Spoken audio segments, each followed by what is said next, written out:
All right, well, we did it, everyone. We reached Friday and didn't even break a sweat. But this is the sweat, and we're going to try and break some slates tonight. We'll see how it goes. Adam Kaufman with you for the next hour because I guess I needed a break from irritating Miami Heat fans on Twitter. Even Myers Leonard coming to the defense of Jimmy Butler. Instead, though, I'm going to irritate our analysts. I can always count on that. Let's start with the gridiron and our DK contributors, Reed Fowler and Jeff Ulrich, for the NFL Chalk Report. See which players will be the most popular plays on Sunday. Good evening, fellas. What's up, buddy? All right, good to see you. Reed, let's just jump right in here. We're looking at the weekend, starting at quarterback. Hard not to be drawn to guys like, I don't know, Lamar Jackson, Drew Brees, even Jameis Winston's got a good matchup, Kyler Murray as well. Do you like one of them, or do you think someone else is going to be maybe super chalky? And I will remind you, Patrick Mahomes is going to return to the Chiefs after that knee injury. Yeah, really interesting with this slate. I think there's a lot of options that you can go at. My guy for the super chalk is going to be Winston, and it's really weird, right? Because Winston is a junk quarterback. He throws a ton of interceptions. He fumbles the ball quite a bit, and he just doesn't – he's always squinting. It's like he needs LASIK eye surgery or something. But even in these games, even in that game in London where he threw 5 interceptions, he still had over 20 DK fantasy points. So Bruce Arians and Jameis Winston, even though he's turning the ball over, making these mistakes, he keeps on throwing it. And now in this matchup – highest game total on the slate on Sunday. And now what you're seeing with Winston, too, not so much last game, but the week before, is he's running a little bit more, right? 8 rushes for 53 yards. And when you get a Cardinals defense that give up the 5th most yards, the 5th most either attempts or yards, or top 5 essentially in attempts and yards for the opposing quarterbacks, they don't design runs for him, but that pocket closes quite a bit. He needs to run for his life. And so I like it. I think Winston's going to be a highly owned guy. North of 50 points projected in that game against the Cardinals for the Buccaneers between those two teams anyway. So, Jeff, you going to go other side of that matchup with Murray, who I mentioned, or do you like someone else? No, I think Murray will be up there in terms of ownership, but I don't think he'll be super chalk or anything. I agree that Jameis Winston is definitely going to be one of the chalkiest players on this slate. There's no doubt about it. I think that the guy who's going to garner the most ownership, though, is still going to be Lamar Jackson. Going up against the Cincinnati Bengals team, that's one of the worst rush defenses in the league. Massive favorites going up against them, even though I want to make sure I got this correctly. But, yeah, they are on the road. Yeah, they are still massive favorites, but on the road. But he's still going to garner a ton of ownership. It just comes down to one of these things. I think it's a good thing Mahomes is active this week. I think that'll start to cut into some of these chalkier plays because Winston, Kyler Murray, Lamar Jackson, they're setting up to be all like over double-digit owned. So with Mahomes back, that should at least keep the chalk down a bit. Ravens feeling good with that 4 straight wins coming off the victory over the Patriots. Huge for confidence and double-digit favorites on the road, like you mentioned. Let's go running backs, Jeff. Christian McCaffrey, Aaron Jones, Mark Ingram, Marlon Mack all look like they're in solid spots. Who stands out? One of those guys or somebody else? Yeah, I mean, again, with a guy like Christian McCaffrey priced up at $10,000, and you still have, obviously, people are going to want to play Alvin Kamara. I think a guy's going to get a lot of heat this week is Ronald Jones. Obviously, his coach has come out and said he's going to get more carries. But the big thing here, he's priced at $4,300. And we don't have that free square with Jalen Samuels like we did last week. So I've got Jones ownership coming in, probably close to 20% this week, which sounds crazy. But again, we just have a lack of value on the slate. If you want to play a guy like McCaffrey or Kamara or both of them, you're going to have to find value somewhere. Jones right now is the pick. I think he's going to be top 3 ownership-wise on the slate. All right, not the Jones that I was looking for. What do you think, Reed? I actually think it's I'm kind of in Jeff's category in terms of lower price guys, and it's going to be Devin Singletary for me at $5,000. We talked about this slate not necessarily giving us a ton of value, in my opinion, on the running back side. You have those high price guys like Christian McCaffrey, Kamara, but you have Devin Singletary, who what we saw last week is now getting the lion's share of those carries, and not just in the passing game, but also in the rushing game. And even more so when you looked at the goal line of the red zone touches, Devin Singletary was that guy. He had one more attempt in the red zone than Frank Gore, and he also scored. So now you get a Cleveland defense that I think 4 of their last 5 or close to it, they've given up over 100 yards rushing. Devin Singletary has now been that guy. At $5,000, you can pay up somewhere else if you want to go Lamar Jackson, or if you want to pay up for the receivers like a Mike Thomas. I think guys like Ronald Jones and Singletary are going to be very popular options coming up this Sunday. Devin Singletary, a guy that Adam Levitan really likes. Talked about him in Levitan's leverage this week. You mentioned Michael Thomas, another guy that Levy likes. If they're in New Orleans, he is obviously somebody you got to pay up for at receiver if you want to. And I don't know, you could save some cash. You could look down at Golden Tate, Larry Fitzgerald. Again, favorable matchups for these guys. Who's chalky on Sunday, Reed? Yeah, it's going to be either Mike Thomas, and you're paying up for him. You just see what he's been able to do. He's got so many, his target share in that offense is fantastic. And now he gets Atlanta, but I think it's still going to be Mike Evans. I think Mike Evans, and we're talking this game quite a bit with this Arizona, on the Arizona side. I think if you just look at what he's been able to do over the last couple of weeks, granted, he's going to get Patrick Peterson, and that's going to be a shadow coverage. We saw what Emmanuel Sanders did to Patrick Peterson in that coverage. We don't know necessarily if it's going to be a Godwin or Mike Evans game, but over the last 2 weeks, it's been Mike Evans, and Godwin hasn't necessarily performed. But if we're going even lower down in this on this slate, in this category, Darius Slayton, we just talked about it, right? Golden Tate. I think these guys are going to be higher owned with Evan Ingram being out, and that matchup being extremely susceptible, and the Jets having guys like Tremaine Johnson and some of the other guys in the secondary going out with injuries. So watch that Giants side of it being a sneaky play in GPPs as well. Multiple picks out of Reed, Jeff. Did you do as much homework for this segment? No way. No, but I'll still do better than Reed did. Okay. Yeah, no, I mean, look, he's obviously Michael Thomas. I have as like the clear-cut projected highest-owned player on this slate, and I don't think that's a shock to anyone. I mean, you just look at the line. New Orleans is up to almost a 2-touchdown home favorite now, going up against Atlanta, who, I mean, it's been well documented. They're just so struggling so bad to keep the ball out of the end zone through the air.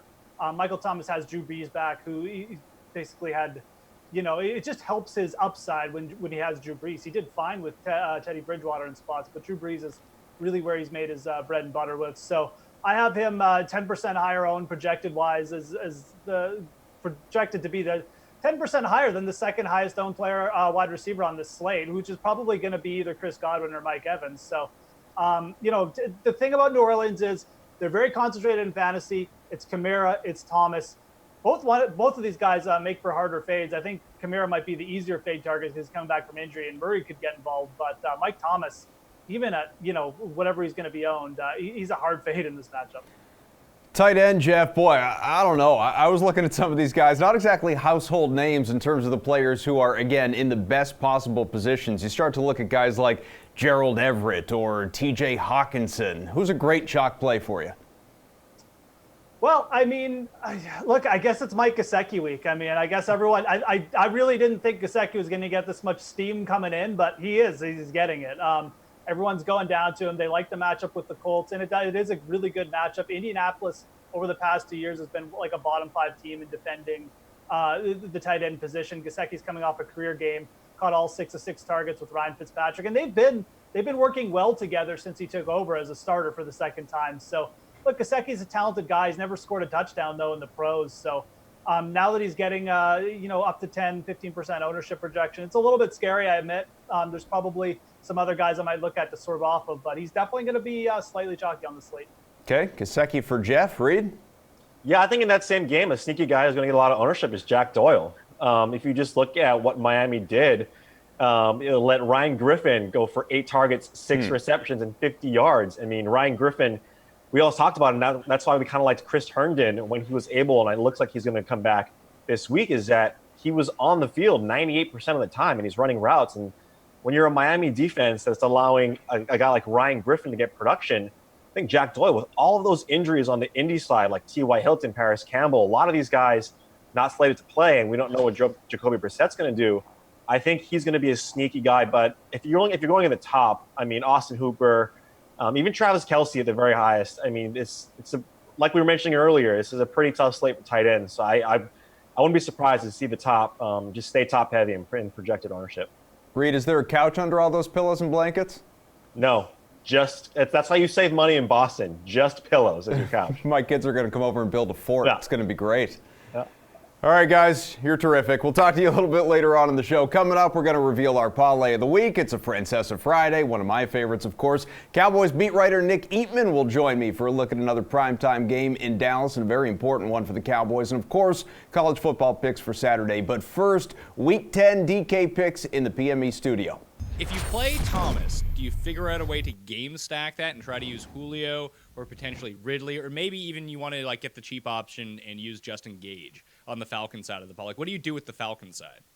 Yeah, so I expect Matt Ryan to be back for this game. It's a little concerning the in a high ankle sprain and guys trying to play on that. So that's a concern, a massive concern. I mean, Saints have one of the best defensive lines in the entire league, and Falcons' offensive line, despite all their efforts to improve it in the offseason, has not really improved. So certainly no walk in the park for Matt Ryan in the pass game. You're most likely to get your Matt Ryan garbage time points, I think. And those have been a thing for most of the last 2 years. He can be extremely effective in garbage time. So, yeah, I think all your bringbacks are in play. And you mentioned Russell Gage, who played the Mohamed Sanu role. I was never one to get excited about Mohamed Sanu. I won't be one to get excited about Russell Gage. What I would say is the difference is that Mohamed Sanu was often priced, 4,700 on DraftKings. Russell Gage is 3,400 this week. So it's at least worth considering. But yeah, Hooper and Julio and Ridley and Gage are all going to be in play. I would note that Marshawn Lattimore will likely be shadowing Julio Jones. It doesn't mean he can't win that matchup, but just something to be aware of.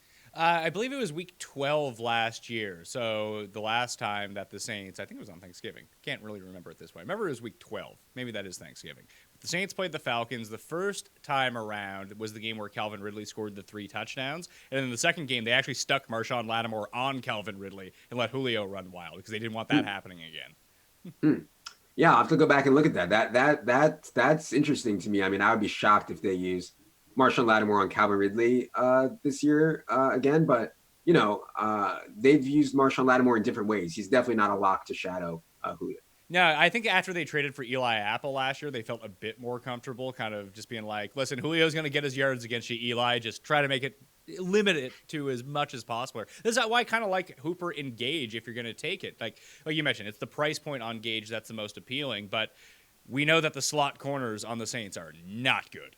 Right. Yeah, and that's where you want to attack the Saints, and we saw Chris Godwin get off against them there. So yeah, it's definitely where you want to attack the Saints. The other injury type news that could open up something up here is Davante Adams. He looked okay in his return, but I would expect him to be a little bit healthier, more acclimated to being back on the field. I'm not sure if Bradbury plays for the Carolina Panthers. He dealt with a groin injury and left the game last week. Groin injuries generally don't have you coming back right away. If he sits, I don't think anyone wants to use Davante Adams this week, but the price is down. We know what the upside is. He's sort of like a out of sight, out of mind type guy, but we know what the elite upside is.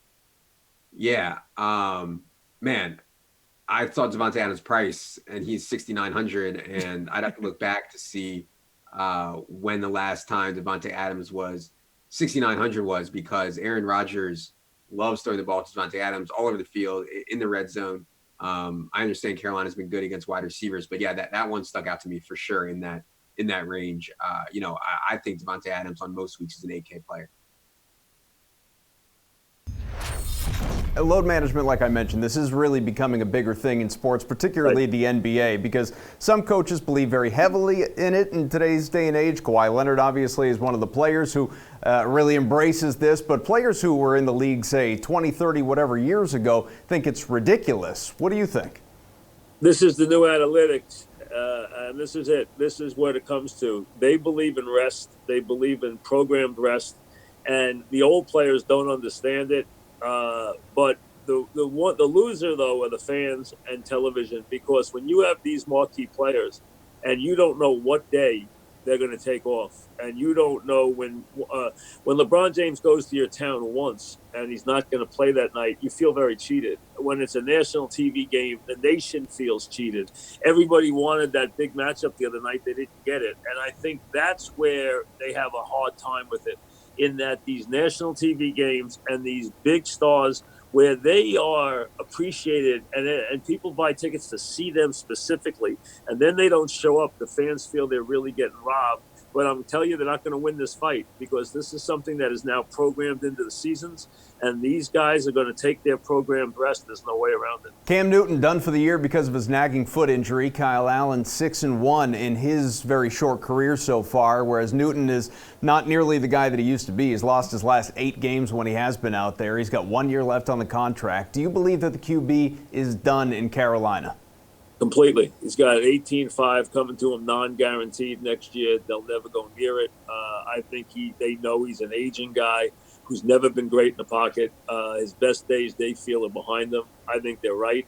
I think he was more athlete than he was great quarterback. I think that the rest of his career will not be as good. He'll get a job, but I don't think it'll be in Carolina, and I would be very wary of giving him a job. Is there a spot you like him right now? No, not really. Somebody will take a chance on him because they'll see that it's Cam Newton and they'll give him a chance. But I wouldn't be the team that does it because I think the age will not be good for him. It will be a negative for him. Some quarterbacks will get better as they get older because they'll play from the pocket and they'll learn and they'll be better. His strengths are athletic. I think it'll be negative as he gets older. Minshew mania is over, at least for now. Nick Foles back for the Jaguars after breaking his collarbone in Week 1. Minshew played pretty well, did have Jacksonville, I think, at 500 while he was in there. Yeah, but did Jacksonville have any other choice here? No, they had to go back to Foles, but there'll be a market for Minshew if they want in the offseason. There will be a market for him.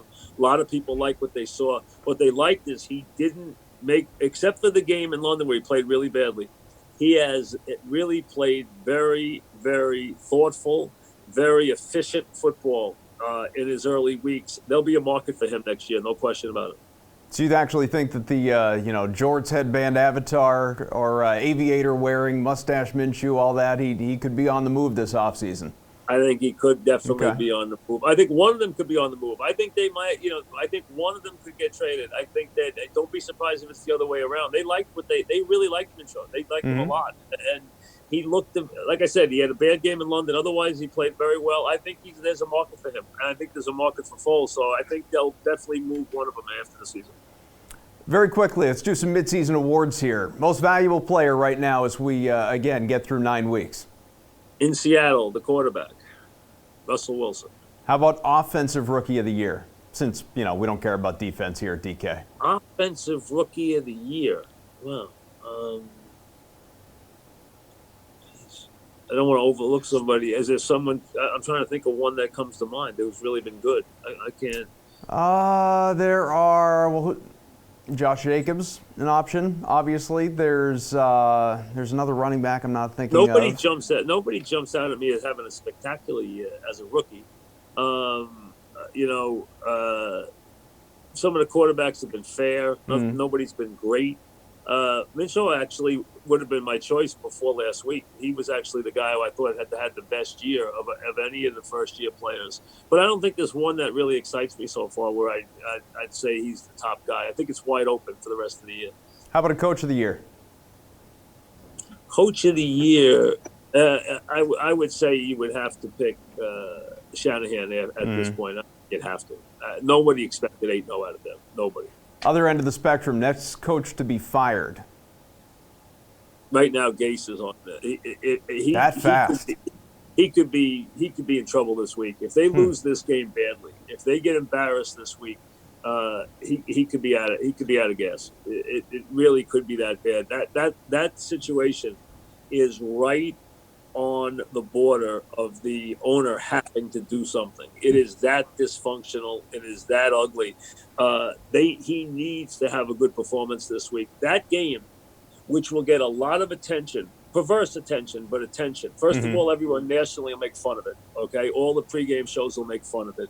Talk about how bad football is in New York, and it is. And not only is it bad this year, remember these two teams last 2.5 years are 10-30 and 10-31. I mean, that's how bad it's been. It's been putrid. I mean, it's really been that bad. I mean, they've lost more games between them than the Pats have in 100 years. I mean, that's how bad it's been. But I think something could come out of this game. This is a game where you can have heightened embarrassment to the point where it pushes an owner to do something. I think Gase could be in that kind of trouble.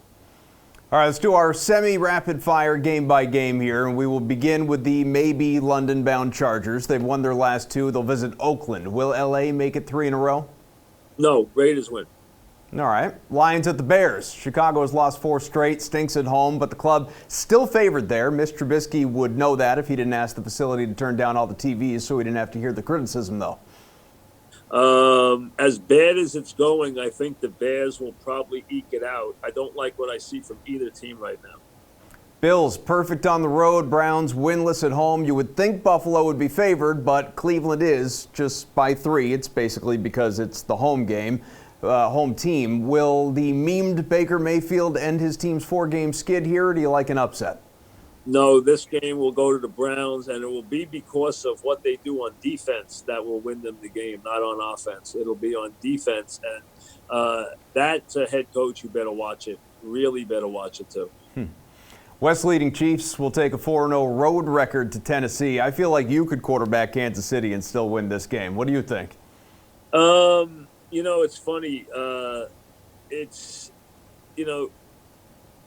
Moore's done a really good job. He really has. I mean, you drag him out of mothballs and you give him the job, but he's done it. He really knows what he's doing. I know he's got talent there to work with, but he does a nice job. They actually, if they didn't turn the ball over in that Packer game, they would have won that game. They actually had the momentum. That turnover killed them in the second half. They were about to win that game. That was a great win last week. So I'm very impressed by them. And then they're going to get Mahomes back soon. You don't know which week exactly, but they're going to get him back soon. Andy's buying time with him each week that he gets a win. He's buying time to get him stronger. But Kansas City's going to, I think, has weathered the storm. I agree.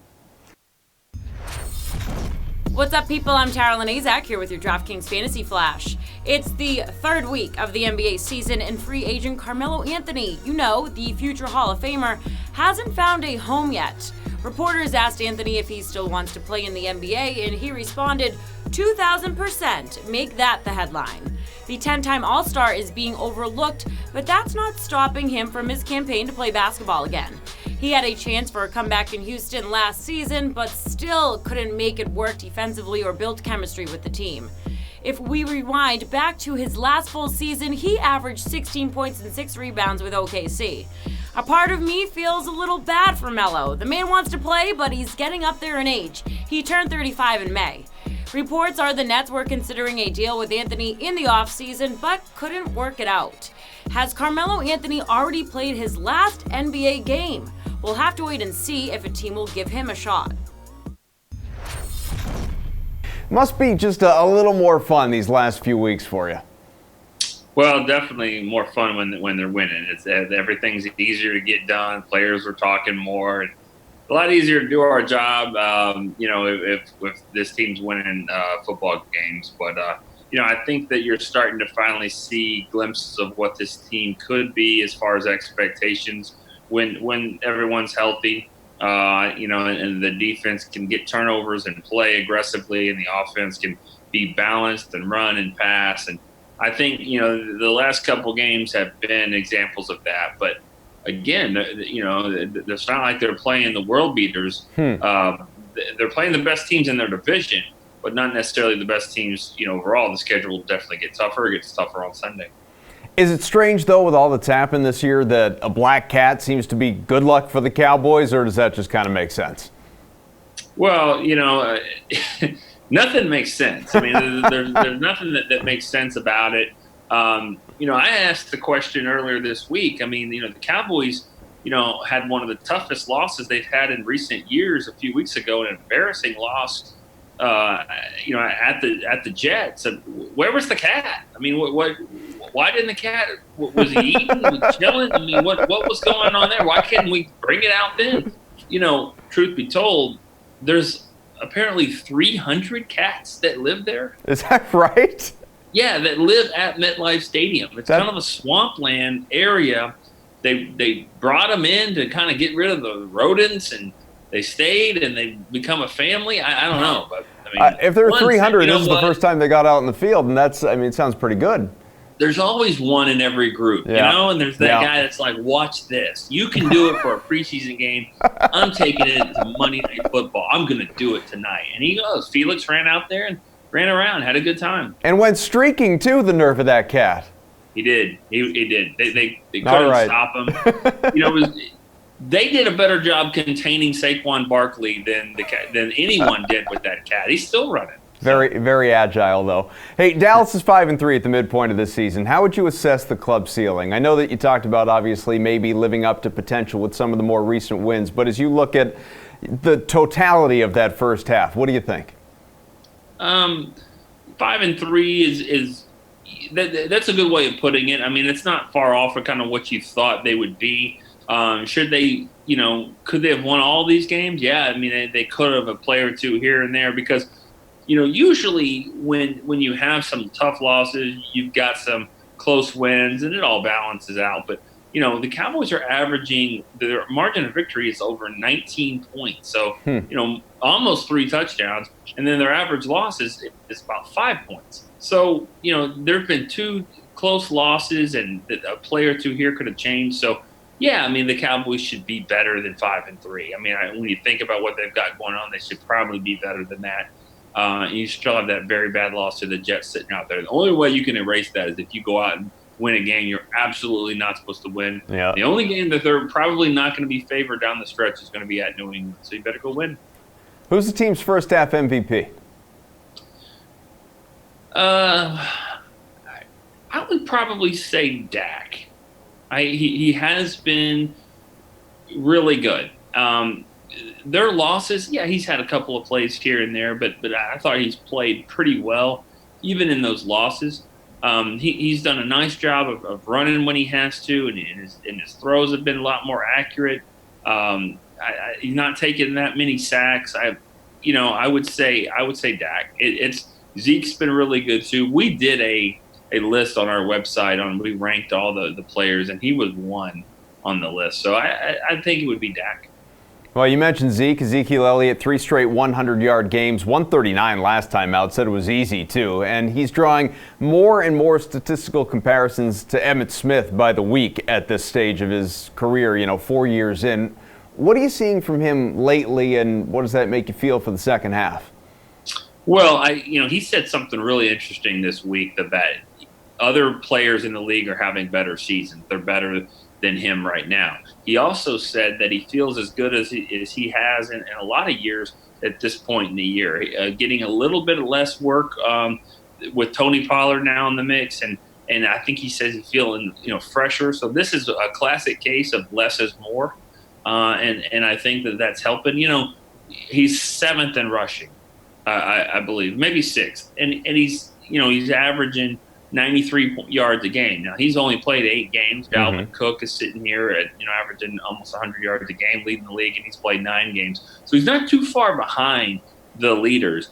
But I think when you really watch him play, he's playing really well, running hard, getting tough 3, 4, 5-yard gains when it's there, blocking well. Just all around, he's just he's getting it done. He's playing quietly, which I never thought was possible with Zeke.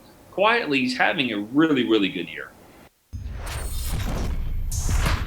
What's going on, people? I'm Brendan Glasheen alongside DraftKings contributor Julian Edlow. Good to see you. And we're getting you ready for College Football Saturday, presented by Wrangler. Jules, 9 games to choose from here, and it truly doesn't get better than this one. Number 1 LSU against number 2 Alabama, Saturday afternoon in Tuscaloosa. It's the first time since 2011 we get number 1 against number 2 in the regular season.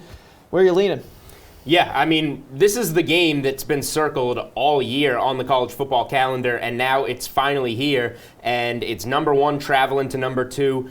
But I've got to lean with number 2 here, Alabama at home. As long as Tua Tagovailoa's ankle is in good enough shape to get 80, 90% of the player, the Heisman Trophy type of quarterback that we thought we would see, I think that we're going to see enough out of this Alabama offense. This is a different LSU team. They play more on offense. They're going to maybe struggle a little bit against this Alabama defense, whereas the LSU defense isn't quite as good as we've seen in past years. We've seen teams get to them. I think Alabama's offense gets to them here. That's an undefeated matchup in the SEC. We've got one in the Big Ten as well. Number 5 Penn State heads to Minneapolis to face number 13 Minnesota. Both squads are 8-0. Do the Golden Gophers upset the Nittany Lions at home and get that resume builder? I think that Penn State's going to wind up getting this one. I think it's going to be another really great game, kind of the appetizer here for the LSU-Bama game to follow. But in the end, I think Penn State is the better team. Great story, great season for Minnesota, but I think they're going to get their first loss here. All right, and one more. Baylor remains atop the Big 12 standings at 5-0 in the conference. Number 11 Bears take on TCU on the road. Any chance here for the Horned Frogs? I think so. I don't think any of us expected Baylor to be 8-0 at this stage. TCU sitting at 4-4, but they're 3-1 at home. They have a huge win by 10 points over Texas at home. I think TCU can play, especially when they're in their own building, and they're going to be ready for this game, hyped up to take down an undefeated Baylor squad that probably is playing a little bit better than they actually are. That's a look at some of Saturday's top college football matchups presented by Wrangler. All right, thanks to Jules and Brendan. A couple of handsome dressed men there. Men, I should say. There's two of them. All right, let's hit the hardwood now with DK Live's Gary and Thorne and RotoWire's Alex Barutha. NBA building blocks time, and we want to know who your building blocks are for your lineups. Who are you building these lineups around for your 11-game slate? Center first, Gary, all right? You're going to pay up for Andre Drummond. You could maybe save a little cash, go the other way with Rudy Gobert, Pascal Siakam. What do you think?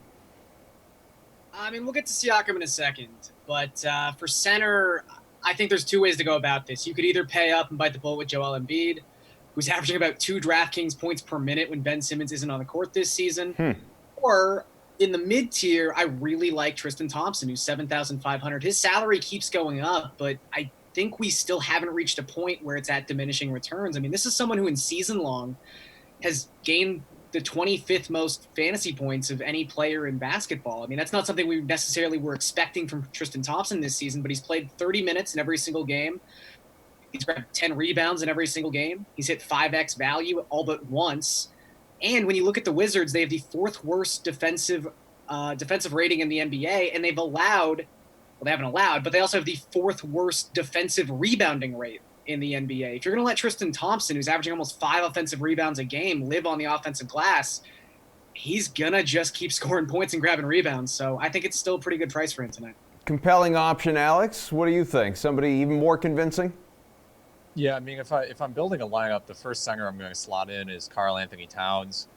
He is only 10,300 right now, going up against a Warriors team that I do not have confidence in, especially their front line.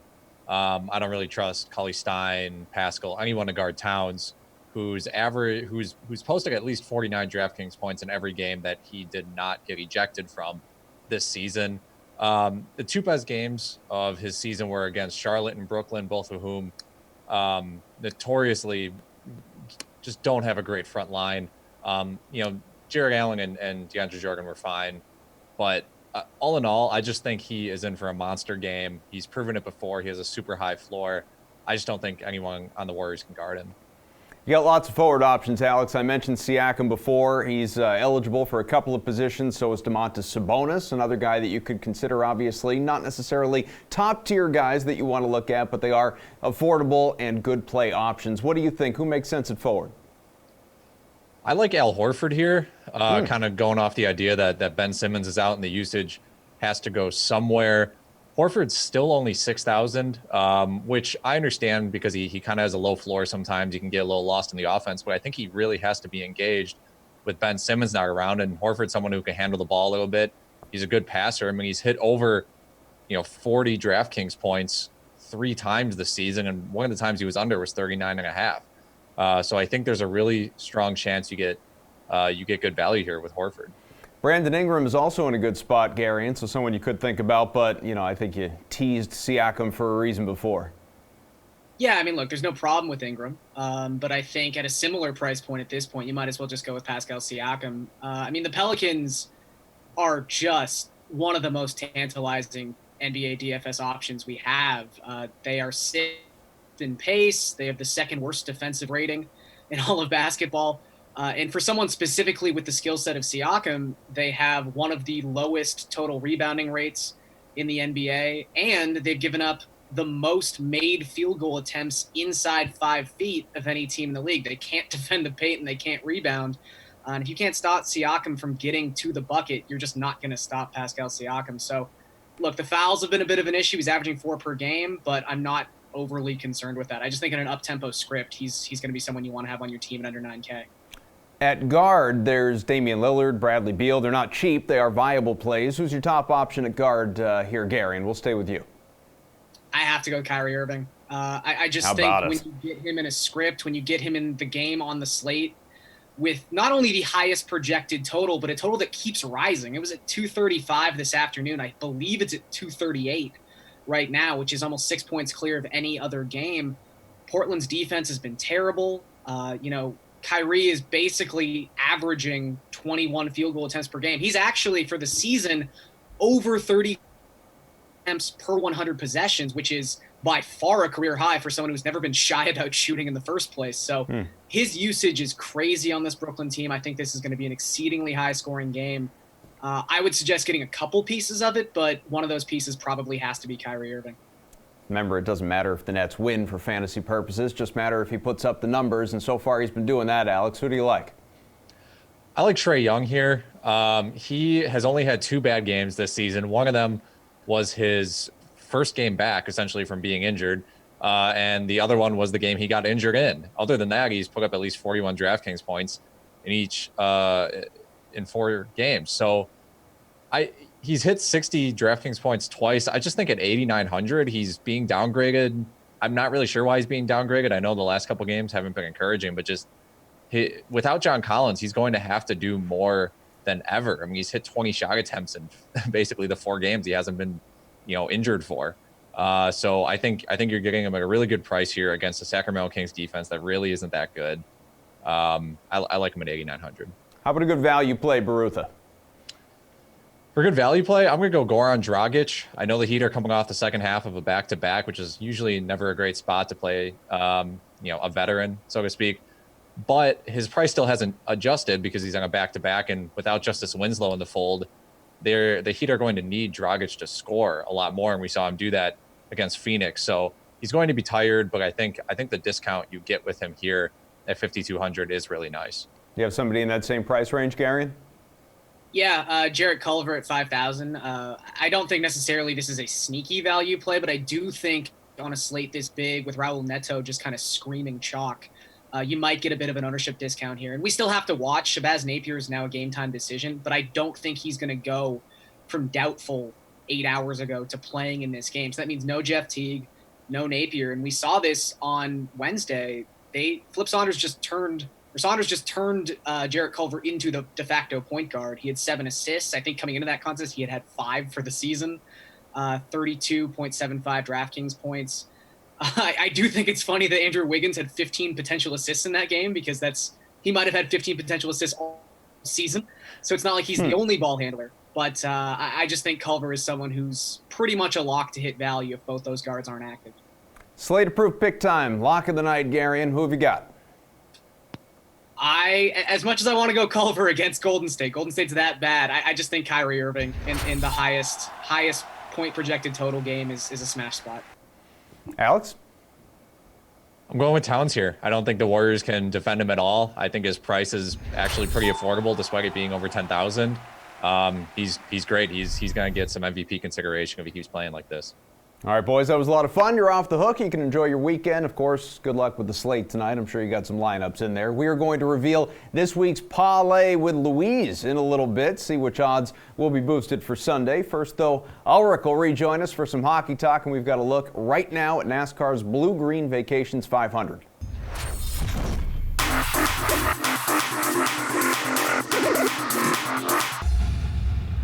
Welcome to the Price Check. I'm Pierce Dietrich.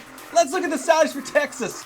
Whose salary jumped up this week? Jimmy Johnson, $8,100 up to $8,600 in the spring race. Fast in practice, fast in qualifying, and fast in the race. It's a steep price tag, but he could be a great low-owned GPP play. Kurt Busch, $8,500 up to $8,900. Had a great day in the spring race, but be careful trusting data points from 7 months ago. Ryan Newman, $7,500 up to $7,800. He made the playoffs this year, but he has not been good in the low horsepower package. He has 9 top 20s. That's the same as Stenhouse and the same as Austin Dillon. Whose salary dropped this week? Kyle Busch, $11,800 and $11,200. He is due for a win. He is also due to get wrecked by Eric Almirola.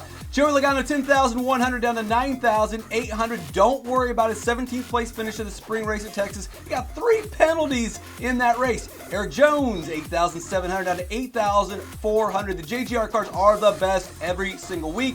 This is a steal. Favorite play of the week, Kyle Larson, 9,200. A horrible start to the season. Then things magically turned around when he won the All-Star race and won $1 million. Boy, why did everything start to get good? Maybe because he won $1 million. William Byron, $8,000. He is close to winning. He might win a race by the end of the season. The Hendrick cars were fast in the first Texas race. All right, guys, check out the DK Playbook for your DFS information needs. If you have NASCAR questions, hit me up on Twitter at RaceForThePrize. I'm Pierce Teacher. Catch me on DK Live. It's crazy to me that Pierce hasn't gone as the Micro Machines guy for Halloween even one time. Anyway, all right, Jeff Ulrich back to look at tonight's 3-game slate in the NHL. Our opening faceoff involves picking between prop bets, Jeff. So original 6 matchup in Detroit between the league worst Red Wings and, of course, one of the NHL's best, the Bruins. They are hot so far to start the year, but coming off a loss. A couple of high-powered lines as well. Boston's David Pastrnak, he's riding a 13-game point streak, plus 125 to register multiple points. Anthony Mantha on the other side, plus 300. So which do you like better? I mean, Detroit's just so bad. I just don't know how you can't side with Pastrnak here. I mean, like bottom in goals against, bottom in penalty killing. The only thing that bothers me a little bit about the Bruins here is they're banged up going into this matchup, but I'm not sure how much that's going to bother Pastrnak, really. It probably just means he's going to get more minutes. So, look, I like Mantha. I mean, he's a high-volume shooter. But Boston's a good defensive team, too, so I just don't know. Normally I try and side with the better odds, obviously, try and find a reason. But just give me Pastrnak at plus 125. This is just a matchup that's too good to start getting fancy about. Jets home against the Canucks. It's one of the most potent offenses in the league. We know that you got Patrick Laine. He's got 3 goals, but plus 145 to score tonight. Brock Besser, already 7 strikes for Vancouver, plus 148. Who have you got between those two? Yeah, I'll take Besser here. I mean, he's a little bit better odds. I mean, Laine is the more prolific goal scorer, but again, you look at the matchup. I mean, Vancouver's coming off a loss last night. I expect them to be up for this. They don't want to lose 2 games to Western Conference opponents in a row here. And the Jets are they're another bad defensive team. I mean, they've got the 4th worst penalty kill in the league. They've been a little bit better defensively since like the first couple weeks here, but I'll take Bozer. I mean, the Canucks have been surprisingly good. They have a pretty effective power play. It's top half of the league. Obviously, he's playing with Pedersen. They're very skilled players. So give me Bozer here at slightly better odds over Laine. Out in Edmonton, Jeff, Oilers Devils, Taylor Hall skating narrative street against his old team, plus 300 to record at least 2 points. So do you like him or maybe his old teammate and one of the great players in the league right now, top pick Connor McDavid, plus 100 to do the same? Yeah, I mean, I kind of like both these bets, to be honest. You got to pick, Jeff. I know. I'm going to pick. Just wait. Wait. I'm waiting. I'm going to go Taylor Hall. Go. I think these odds are too good to pass up in this situation. Plus 300 is really good. It's the revenge narrative, too, which I'm a big sucker for revenge narratives. You probably know if you watch. But, I mean, Hall's been better over his last couple weeks. He's got 6 points in his last 4 games coming in. And the Oilers defensively haven't been as good in the last few games, which is a little bit concerning as an Edmonton fan, but it's also good for Hall coming in. I mean, they've allowed at least 3 goals in 4 of their last 6 games. Their goalies, which was a concern at the start of the year, is starting to be an actual concern. They're starting to sort of regress a little bit. So I do like Hall here. He's played better, and I think the odds between these two are just too big to pass up on Hall. So give me Hall. All right, how about Detroit? Plus 220 at home. Vancouver plus 107 on the road. New Jersey is plus 135 in Edmonton. What do these teams have in common? All underdogs. Who's your favorite? I just can't pick against Edmonton. It's probably my bias. I don't know. New Jersey also, it worries me a little bit. There's not a chance I'm picking Detroit here just because they're so bad. But I'll just go with the easy one. I know Vancouver isn't a huge favorite or a huge underdog or anything, plus 107. But they really have played solid to start the year. Winnipeg is, they're down. They're thin on defense this year. They're not good on the power play. And like I said off the top, I think the Canucks bounce back here after a loss in Chicago last night. So give me the Canucks at plus 107. We like to ask it. Slate-approved pick before the break. What do you think?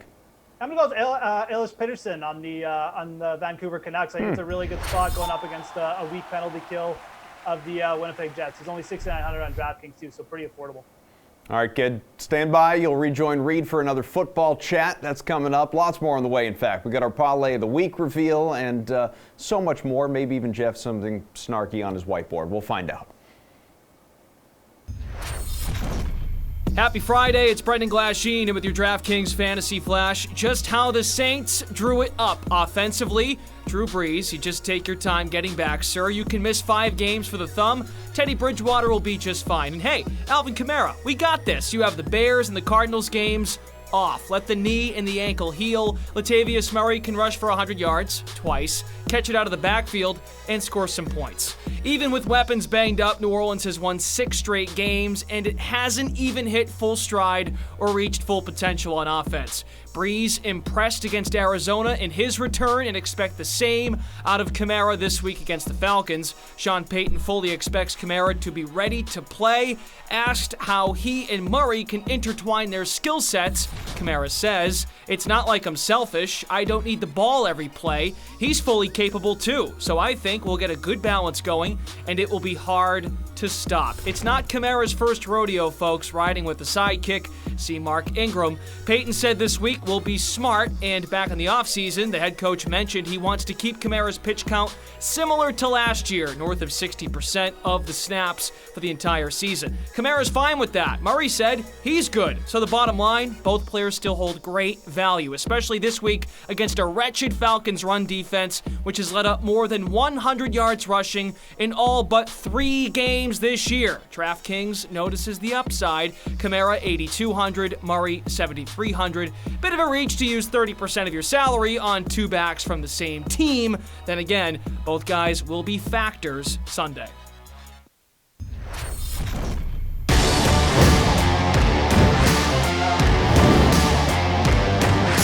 We've got a good one in Dallas here between the NFC East leading Cowboys and the visiting Vikings. Adam Kaufman, Reed Fowler, Steve Buchanan. Hopefully you know us by now. The Sunday Night Showdown series presented by KFC. Now the Cowboys, they have won their last 2, Bukes. I don't know exactly what is working. Maybe they're playing with a wishbone offense. Maybe. Okay, who's your Colonel's pick for your captain spot? Yeah, I'm going to be going with Michael Gallup. We found out on Thursday that Amari Cooper had an MRI on his knee. It's just a bruised knee, so he's still expected to play here on Sunday. But Gallup seems to be the safe choice here, has a 17% target share on the team, and could see a healthy dose of Xavier Rhodes, who's just been not the same guy in coverage, allowing an 84% reception rate when he's targeted against so far this season. So Gallup seems to be a safe play here on the game. Could have gotten the bigger end there on the I break. know. My captain is going to be Dalvin Cook. Like, he's been a stud running back this entire season, and over the last 3 games, 23 rush attempts on average. And when Dallas hasn't been good against the running backs, it's been those volume-based offenses. That Minnesota offensive line is fantastic. Dallas is going to have a tough test with Cook, so give me Dalvin. Okay, we know Cook is awesome. Who else is cooking up a feast? Yeah, it's going to be Kyle Rudolph. Okay. He hasn't gotten a lot of attempts, a lot of production early in the season, but now with Thielen out, he's seen 17 attempts or 17 targets, over the last 4 games. And so with Thielen out, Rudolph could be a nice sneaky play in this matchup. So give me Rudolph. Is there another option you like better? Yeah, go stick with the tight end position. Jason Witten's been really busy on the field as of late. 6.6 targets over his last 3 games. The Vikings have not been able to defend against the tight end position, allowing an average of 12.7 DraftKings fantasy points. So again, if Cooper ends up being banged up, could see a little more from Witten. See, Witten used to be in the booth talking just like us for a living. Now he's eating. That's going to do it for the latest edition of the Sunday Night Series presented by KFC. Try the new KFC wings that I can't stop talking about today with your choice of Buffalo, Honey Barbecue, or Nashville hot sauces. They are finger-licking good.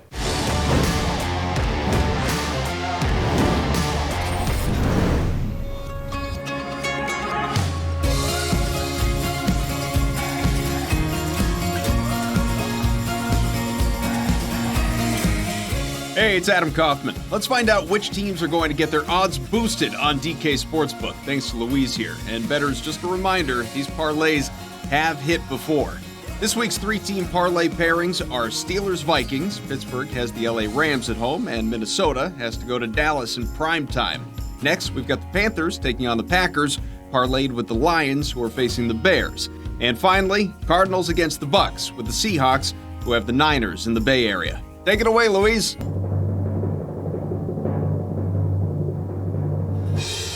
And this week's parlay of the week is the Panthers and Lions. All right. Head over to the DK Sportsbook and take advantage of this odds boost.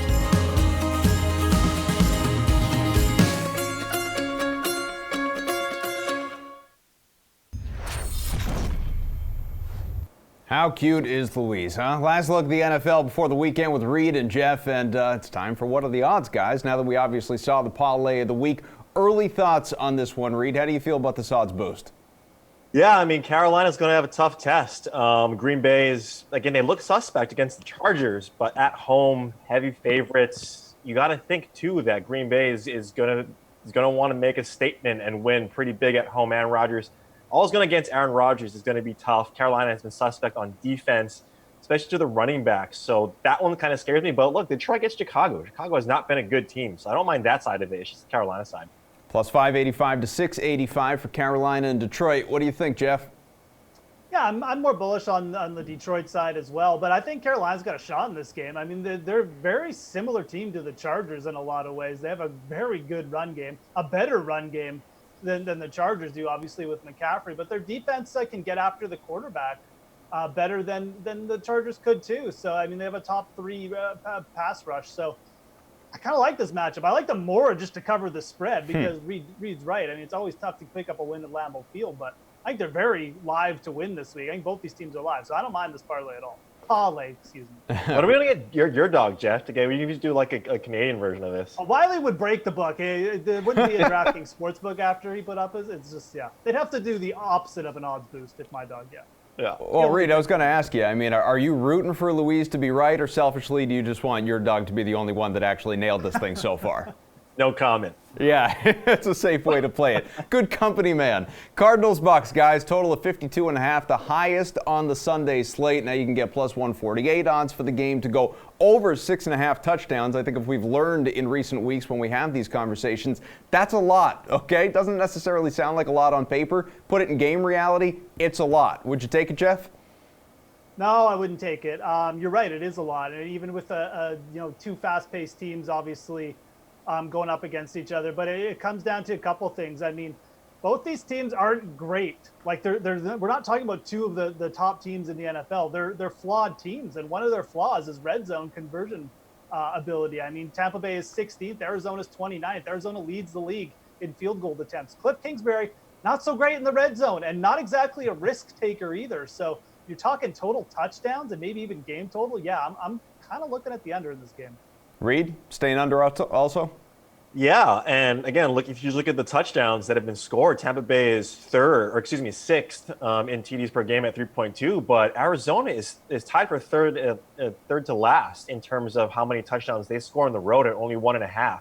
So that really scares me. And to Jeff's point, too, even though these are fast-paced teams, Kingsbury has been very bearish in the red zone, trying to get his playmakers the ball and just doesn't trust in what they have. Now, we'll see what Kenyon Drake and if David Johnson is active and what that means for this team. But maybe 6. This is a high-scoring game. And, again, these offenses, they're going to be throwing the ball a ton. So that does cater more towards getting these touchdowns quicker. But I just don't trust, especially the Arizona side. I know the Tampa Bay is just going to throw it all over the yard. I'm just worried about Arizona more so on the road.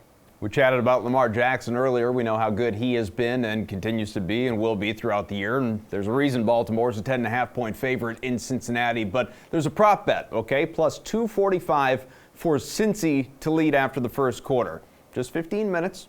Bengals haven't won a game. Maybe they could do it. They could lose by 50 points. Doesn't matter. As long as they're up after just the one quarter, that's a good number. Any chance it hits, Reed?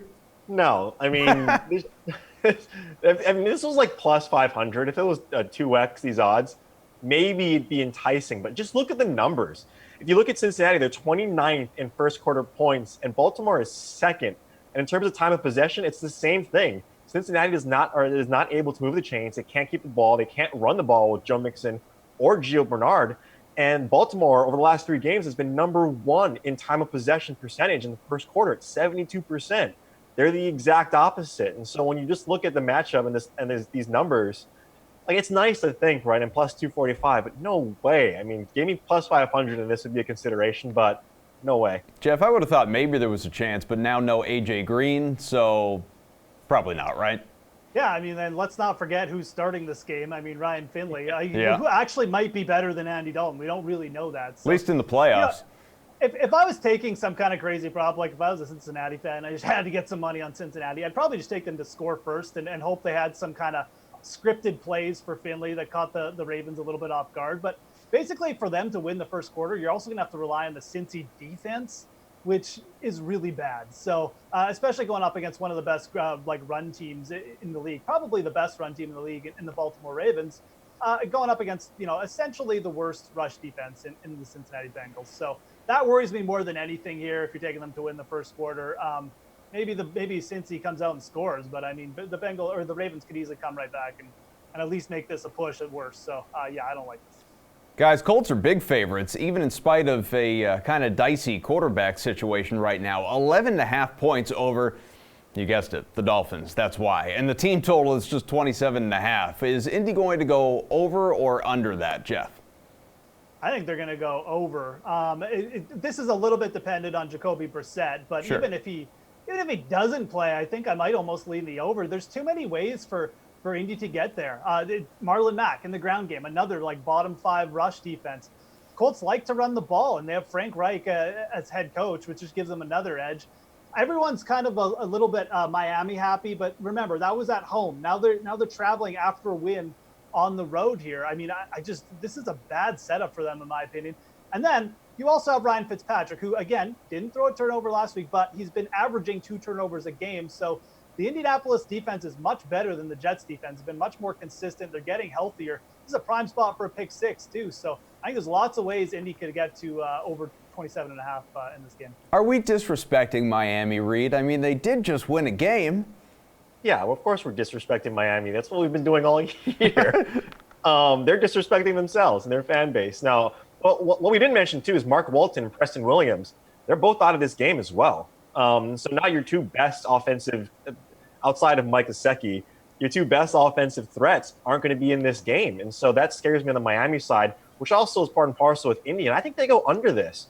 I really like the Matt call. I really think he's going to do well, and I think they can score. But at the same time, are they going to need to? If Jacoby Brissett can't go, and if it's Brian Hoyer, that scares me. T.Y. Hilton's not there to stretch the field. We know what these guys and these speedy receivers that stretch the field, how many points per game that we get more.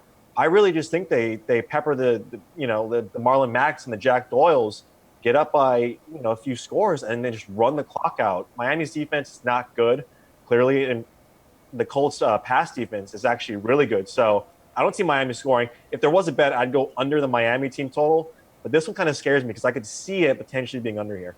Guys, the lowest total on the slate is just 40 points, Bills and Browns, which kind of surprises me, actually. I think personally that's going to go over. But the first half total, it's sitting at 19.5, so break it right down the middle. You going to go over or under here, Reed? This one's so enticing to take the over because really it's a touchdown and field goal on both sides. That's not a lot, but Cleveland is atrocious, man. They have not been good. Nick Chubb is the only bright spot, and that's why I kind of like this over a little bit because Nick Chubb, and if you look at the Buffalo Bills, they've been really bad against the run of late, and we really think that this Buffalo Bills team is good. They've given up a ton of production to the running back position, and if you just look at both of these numbers, Cleveland is 20th, scoring 10 points on average in the first half, and Buffalo's right there at 9.8 in the league. So this has an enticing number to go over because I don't think it's that much, so I'm going to say over. How about you, Jeff? There's a lot of talent on that Cleveland team. If maybe Baker Mayfield actually considered throwing in the red zone to Odell Beckham Jr. every once in a while. Yeah, that'd be good. Look, no, I'm going to join the party here. I like the over, too. I do feel like this could be a bit more of an offensive game than people are realizing. I mean, Buffalo is number 1 in red zone conversion percentage, so that's good to start off. You have 2 weaker rush defenses with 2 really solid rush offenses going up against each other. This could see some big games from the running backs. I mean, Devin Singletary obviously been playing really well, getting more snaps. And then Nick Chubb, obviously, and Nick Chubb has Kareem Hunt breathing down his neck now. I mean, he's probably going to want to put a statement game up pretty soon just to keep those snaps up. So I do feel like Baker Mayfield is probably just going to force feed Odell Beckham in this game, whether it's good or not. But that's only going to up his percentages of finding the end zone, too. And I do think Odell's going to have a big game here. I feel like everyone is just sort of done with him not paying attention because it's the Buffalo Bills and they have put up pretty solid pass defensive numbers. But at some point, like these two are going to connect. I don't think Odell Beckham is going to finish the season with 1 touchdown. So, give me the over here. I think this is way too low. I think it's an overreaction to the Browns playing, 2 or 3 bad games in a row. Real quick before we go, is there one game from a fantasy or betting perspective that just excites you more than any other, Jeff, this weekend? I mean, just from a pure fantasy perspective, that Green Bay Carolina game, obviously you can pay up for Christian McCaffrey, and then you can come back with the Aaron Rodgers passing game, which I really like to do. That's probably my favorite fantasy game to target right now. Read in about 10 seconds, same question. Yeah, I think the battle in the Meadowlands with the 2 New York teams is going to be enticing. Look at the Giants side for some sneaky plays. All right, buddy. Both of you. Appreciate it. Enjoy the rest of your weekend. We'll talk to you. In fact, join the sweat, 11:30 Sunday morning for a full look at the slate. Comes your way, Facebook, Twitter, everywhere else. Enjoy.